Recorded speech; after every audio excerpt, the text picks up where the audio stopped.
orang-orang yang telah merasakan kayanya jiwa. Orang-orang yang telah merasakan nikmatnya memiliki rezeki ruhiyah. Amat sangat sedikit sekali yang mau mengkonversi rezeki itu, rezeki ruhiyah itu menjadi rezeki duniawiyah. Nggak mau.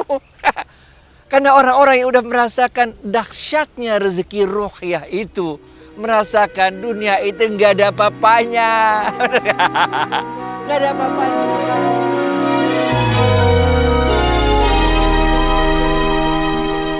Assalamualaikum sahabat Smart Skills School. Semoga kita semua selalu dalam lindungan Allah Subhanahu wa Ta'ala.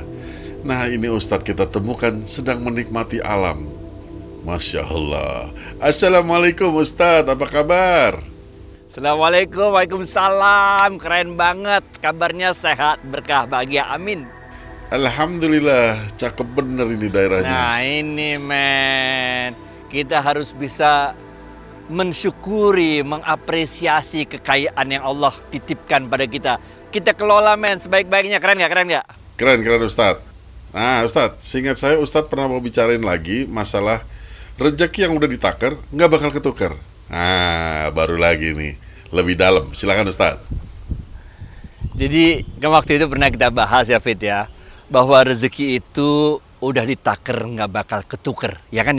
Nah kita ingin memberikan penjelasan lebih detail mengenai apa yang dimaksud dengan rezeki udah ditakar nggak bakal ketukar itu. Oke. Sebelumnya saya ingin ingatin lagi nih di episode sebelumnya bahwa di dalam tubuh kita ini ada unsur jasad, ada unsur nyawa, ada unsur ruh. Benar gak? Waktu kita umur 42 hari di dalam rahim ibu kita, ditiupkanlah nyawa, maka kita jadi makhluk hidup. Benar gak? Sama seperti makhluk hidup lain, hewan, tumbuhan, dan sebagainya. Oke? Waktu umur 4 bulan, kita ditiupkan ruh. Nah, maka kita berbeda dengan makhluk hidup lainnya. Yang membedakan kita dengan makhluk hidup lainnya adalah karena kita punya ruh. Sedangkan makhluk hidup lainnya itu ada nyawa, ada jasad. Nah, oke. Sekarang, kita agak pelan-pelan nih neranginnya nih. Oke? Rezeki yang udah ditakar nggak bakal ketuker itu juga ada rezeki yang bagiannya nyawa dan jasad, dan ada rezeki yang bagiannya ruh. Ini men, nah mulai paham gak lo nih? Rahasia dari rezeki itu, rezeki udah ditakar nggak bakal ketuker, yes benar. Tapi kan kita nggak tahu seberapa besar rezeki yang udah ditakar nggak bakal ketuker itu, yang berupa rezeki untuk jasad dan nyawa, dan berapa bagian dari rezeki yang tidak udah ditakar nggak bisa ketuker itu yang merupakan bagian rezekinya ruh. Nah, episode yang lalu kita udah bilang, Rasulullah SAW mengatakan yang disebut orang kaya itu bukanlah orang yang banyak hartanya, tapi orang yang kaya jiwanya. Nah, sehingga rezeki itu sendiri ada dua. Kalau kita bahas lebih dalam lagi, yaitu rezeki yang bagiannya jasad dan nyawa, ini adalah rezeki yang sifatnya duniawi, dan ada rezeki yang sifatnya ruhani, ruhiyah kita. Ketenangan jiwa, rasa bahagia, rasa selalu dekat dengan Allah, mencintai Rasul, bisa komunikasi dengan roh orang-orang soleh dan sebagainya. Ini rezeki juga namanya. Benar gak? Yang paling seru adalah kita bisa mengkonversi. Kita bisa mengkonversi rezeki ruh ini menjadi rezeki duniawi, menjadi rezeki yang levelnya jasad dan nyawa. Nah, itu sebabnya di dalam ajaran agama Islam disampaikan kalau kita sedekah itu, dia akan bisa penolak bala. Itu kan berarti rezeki ruhaniyah yang diberikan Allah kepada kita keluarkan dalam bentuk rezeki harta, maka kita konversi kan rezeki harta, karena kita keluarkan sedekah, kita konversi rezeki harta kita itu menjadi rezeki ruhaniyah, yaitu tolak bala. Oke? Kita konversi rezeki harta kita itu menjadi rezeki ruhaniyah dan duniawiyah, yaitu berupa rezeki yang lebih banyak lagi.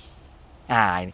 Jadi rahasia rezeki itu kita bisa bulak-balik mengkonversi rezeki ruhaniyah, ruhiyah kita itu dengan rezeki jasadiah kita, nyawa kita. Ini bisa kita bulak-balik. Ya, inilah yang disebutkan oleh Imam Ali radhiyallahu anhu, katakan jangan pernah khawatir untuk dua hal. Pertama, jangan pernah khawatir tentang rezekimu. Yang kedua, jangan pernah khawatir tentang kematianmu. Kenapa? Karena dalam sebuah hadis lain disebutkan, dan tidak akan habis rezeki dan tidak akan seseorang itu, anak Adam itu meninggal dunia kecuali telah habis jatah rezekinya. Nah ini. Menariknya nih dalam ilmu tasawuf nih, Fik. Menariknya ya. Jadi tadi udah paham ya, udah ngerti belum nih? Jadi rezeki itu ada rezeki untuk ruh, ada rezeki untuk jasad dan nyawa. Dan kita bisa mengkonversi rezeki ruh kita itu menjadi rezeki untuk jasad dan nyawa kita. Sebaliknya kita juga bisa mengkonversi rezeki jasad dan nyawa kita untuk menjadi rezeki ruh kita. Tadi kita udah kasih contoh bagaimana kita sedekah dan sebagainya, benar gak? Sekarang orang-orang yang telah merasakan kayanya jiwa, orang-orang yang telah merasakan nikmatnya memiliki rezeki ruhiyah, amat sangat sedikit sekali yang mau mengkonversi rezeki itu, rezeki ruhiyah itu menjadi rezeki duniawiyah. Nggak mau. Karena orang-orang yang udah merasakan dahsyatnya rezeki ruhiyah itu, merasakan dunia itu nggak ada apa-apanya. Nggak ada apa-apanya. Lah, perasaan ini, sikap untuk lebih memilih rezeki ruhiyah, ketenangan jiwa, merasa selalu cukup, merasa kedekatan kita dengan Allah itu jauh lebih berharga daripada kemewahan duniawi. Itu malah membuat Allah memberikan lebih banyak lagi rezeki duniawiyah. Ini. Ingat gak waktu itu pernah kita bahas ilmu kantong bolong. Makin banyak duit yang kita terima, makin banyak duit yang kita keluarin. Karena apa? Buat kita dunia kecil. Benar gak? Buat kita kekayaan jiwa itu jauh lebih nikmat daripada kekayaan duniawiyah. Benar gak? Ini lihat nih, kita lihat alamnya kayak begini keren, bener gak? Ini luar biasa nih, bener gak? Ada dua pilihan buat kita. Lu beli, lu jadiin ini kebun lu, bener gak? Nah, pilihan kedua, kita nggak perlu beli, bener gak? Kita nikmatin aja, bener gak? Ini orang-orang yang punya rasa kaya jiwanya. Mereka tidak merasa perlu untuk membeli kebun taman segini hebatnya, segini luasnya, dengan danau segini hebatnya, benar gak? Tapi mereka bisa menikmati keindahan alam semua ini. Nah, inilah yang di dalam ilmu tasawuf tadi, bagaimana kita memiliki dua jenis rezeki, yaitu rezeki ruhiyah dan rezeki badaniah dan rezeki nyawa itu. Paham ya? Back to you, Vic. Masya Allah, dalam benar nih tausiahnya kali ini. Kalau saya nggak ingin rezeki roh itu menjadi rezeki jiwa, dalam arti kebalikannya, saya pengen rezeki jiwa menjadi rezeki roh. Itu gimana caranya, Ustaz? Nah, ini Syekh Abdul Qadir Jalani, men. Ente nggak usah kejar tuh dunia, biarin dunia yang ngejar ente. Jadi orang-orang yang punya jiwa yang kaya, semakin mereka meninggalkan dunia, semakin mereka memilih rezeki dalam bentuk ruhiyah, semakin Allah kasih dunia. Ini, men. Makin kita nggak mau dunia, makin dikasih. Karena Allah tahu ini orang kagak ngekepin. Bener gak? Ini orang bisa jadi peralonnya Allah untuk nyebarin rezeki ke orang lain. Semakin kita nggak mau dunia, semakin dunia datang sama kita. Bener gak? Semakin kita ngejar dunia, kayak ayam yang waktu itu mau lo kasih makan. Ayam kalau mau kasih makan lo kejar-kejar, ayamnya kabur. Malah nggak bisa nangkep ayam, capek aja lo ngejar-ngejar ayam, bener gak? Tapi kalau ayamnya itu kita bujuk, kur, kita kasih makanan, dia datang. Nah, bener gak? Itu juga contohnya kita dengan dunia. Makin kita kejar dunia itu, makin dunia kabur dari kita, bener gak? Tapi makin kita itu merasakan nikmatnya dekat dengan Sang yang Maha Kaya, makin kita merasakan dekatnya, nikmatnya, manisnya rezeki ruhiyah kita itu, makin Allah kasih dunia pada kita. Ini men. Oke. Back to you.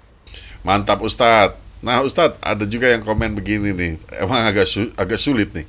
Gimana cara kita tahu kita ini sedang menerima rezeki dari Allah? Gitu. Maksudnya rezeki dari mana aja, mau jasad atau roh gitu. Itu gimana cara kita tahunya? Sama dah.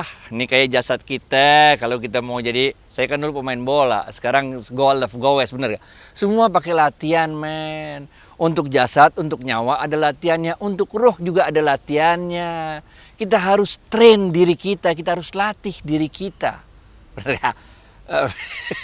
Saya nggak nganjurin supaya ente ngikutin Abu Bakar As-Siddiq radhiyallahu an yang memberikan seluruh hartanya di jalan Allah. Nggak usah.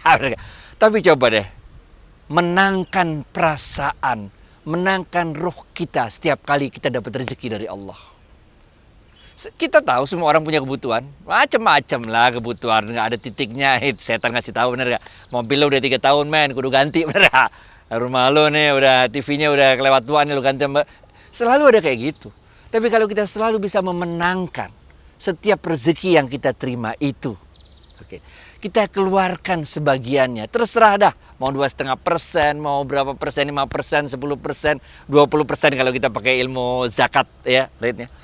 Tapi kita selalu menangkan, selalu siap untuk menolong orang sebelum orang itu minta tolong pada kita.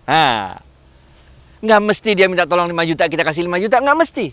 Tapi kita selalu ada rasa di dalam perasaan kita ini, orang ini dikirim Allah untuk minta bantu pada kita. Kita bantu semampu kita, karena Allah juga yang ngatur. Allah cuma ngasihnya kita, misalnya cuma bisa bantu 1 juta, bantu 1 juta. Benar.